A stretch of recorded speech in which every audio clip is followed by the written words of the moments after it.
I'm back at Universal Studios Hollywood to check up on Secret Life of Pets, Nintendo, and much more. So how about you and I dive right in?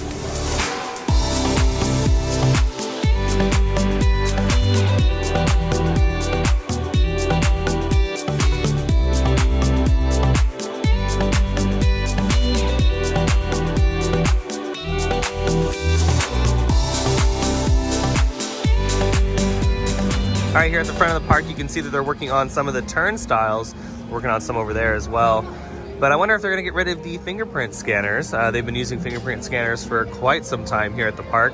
And they don't use them at some of the other parks here in SoCal. So I wonder if they'll be switching over to the mobile phone thing where they just take your picture and eliminate everything else. All right, so it turns out they're not getting rid of the fingerprint scanner. They just updated one side that we just walked through, and they're updating the other ones. But fingerprint scanner's still there. The turnstile looks slightly different, but yeah, I was surprised that they kept those. I'm surprised they're not moving towards the mobile phone thing. Like, yeah, Disneyland does it, Six Flags does it. I think Knott's Berry Farm does not do it just yet, but I'm sure eventually they'll get to it as well. Spring break is starting for most people, so that's why the park is a little bit more busy than usual. It's a weekday, it's a Wednesday, and I can already notice right off the bat there's more people in the park than usual.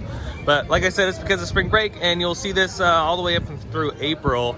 And then there'll be a slow time before summer, and then when summer hits, then the parks are gonna be really crowded. That's all throughout SoCal. Right outside the Universal Plaza, I've noticed that these beautiful flowers have been put in. Maybe they've been here for a while and I haven't really noticed them, but these are really pretty. They're on that side as well. I love that. Over here at Walking Dead, you can see that they've taken down the marquee sign. It's just a brick little wall now, and they've also painted this little trim right here. They've spruced that up. It used to be all like burnt and look all grody looking, but now it's cleaned up, and I'm sure they'll do the same with the bricks, so it'll match the rest of this. It won't look too drastic. It's kind of sad to see no attraction here anymore. Sad faces. Here at Pet's Place, the new pet store is open, so how about we go inside and check that out and see what kind of goodies they have.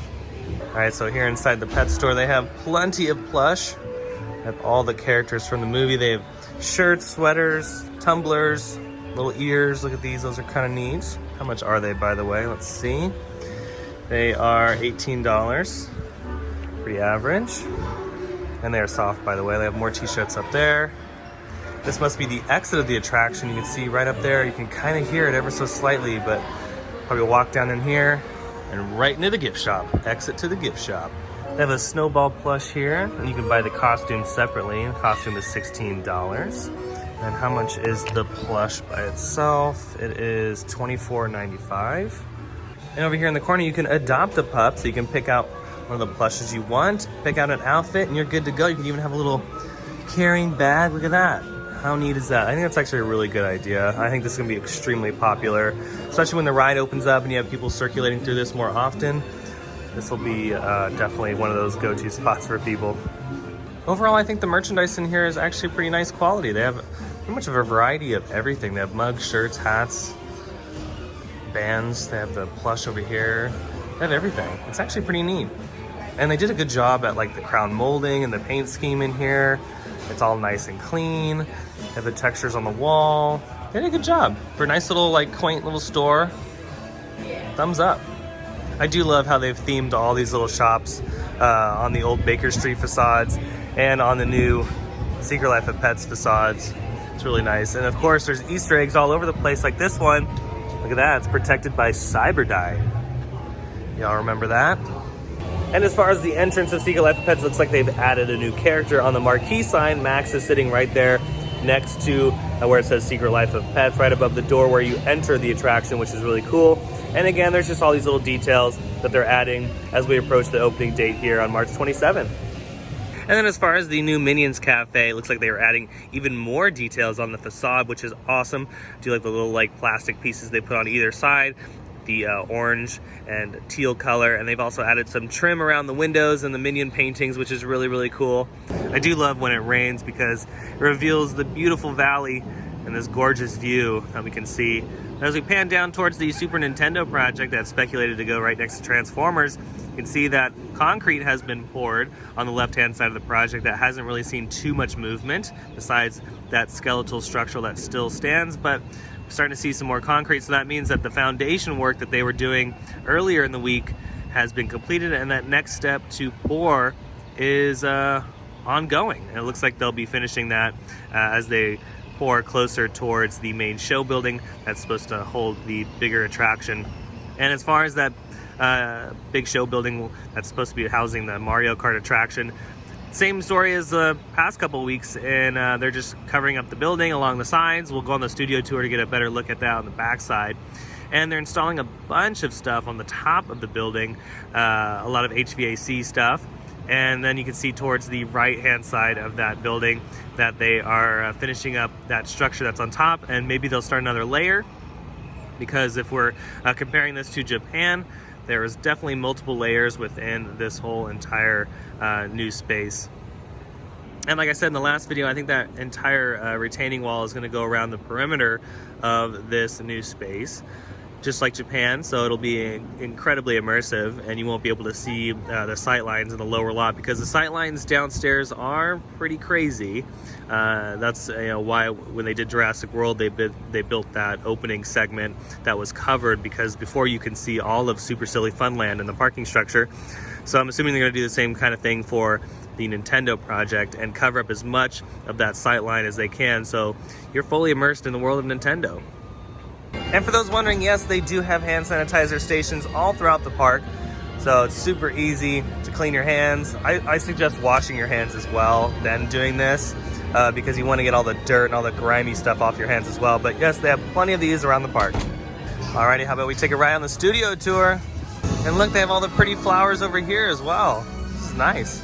So from the studio tour, you can see that they have closed up quite a bit of the main show building that's supposed to be holding the Mario Kart attraction. And then as far as the other side of the project, it's still a lot of structural steel that just looks the same as it has been in the past couple of weeks. All the stuff is happening on the ground. But it was nice to get a view from the tram, and we're gonna keep doing that until we really can't see much anymore. I'm not gonna ride the tram to film the backside of a wall. I'm gonna try to get as many details as I can. And I feel like most of those details are going to be seen from that lookout by Super Silly Funland. But until then, we'll keep riding the tram to get as much of a view as we can. Down here at Jurassic World, it's the same story. Everything's wrapped up as far as lighting. Still painting the brake run here, working on that, sprucing things up. Not really sure when this ride's supposed to reopen. I assume sometime in the middle of spring break, maybe sometime in April. This will be ready to go. Because once they finish all the install and what they're doing, then they gotta do the round of tests to make sure everything's programmed properly, and it'll be good to go. Downstairs next to Transformers, you can see that they are moving along nicely, just sheeting up that outer layer around the show building of the Mario Kart attraction, covering that all up. And that retaining wall is slowly but surely making its way around the perimeter. Get a little better view of that over by Jurassic World restrooms as well. But just like last week, nothing too different happening that we can see. Let's check back next week, maybe the week after that. We'll see a little bit more details start to appear. They've taken down the walls here at the exit around the famous Universal Studios sign.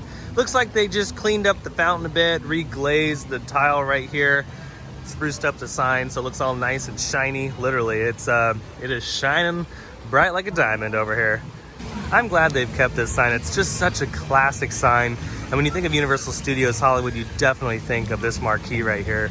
So I'm glad that they keep it and spruce it up and clean it up a bit. And I love the blue down here at the bottom too. Then over here at It's Sugar, you can see King Kong is still holding up the scaffolding there as they work on the facade for that. Not really sure when this is going to be completed, and I can't really see the details through the scrim. I'll just keep an eye on it every single week. And then over at Some Chocolate Emporium, all the work seems to be happening on the inside because not much has changed on the outside. And then I noticed at City Food, the Taco Bell is closed as they renovate that. Don't worry, Taco Bell is not leaving. It's just being refurbished. Well, that's going to do it for today's video. I hope you enjoyed it. If you did, go ahead and hit that like button. And if you're new to the channel and you love Universal Studios content, hit that subscribe button and notification bell so you stay up to date on every time I post new videos. If you want to directly support Theme Park Obsession, I have a Buy Me a Coffee link. I'll leave that down below in the description and in the comment section. All that money goes right back into the channel. It helps out so much. So for those that have already donated, thank you so very much.